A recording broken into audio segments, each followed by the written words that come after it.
బాగానే అర్థం చేసుకుంటున్నారు బాబు గారు.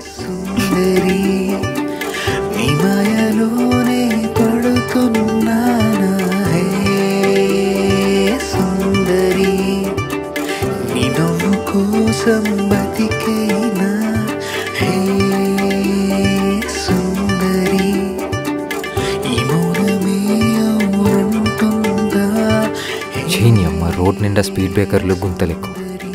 ఈ అమ్మ ఎక్కువైనా పర్లేదు, అర్జెంట్ కార్ తీసుకోవాలి. నాకు కార్లో వెళ్ళడం కంటే బైక్లో వెళ్ళడమే ఇష్టం.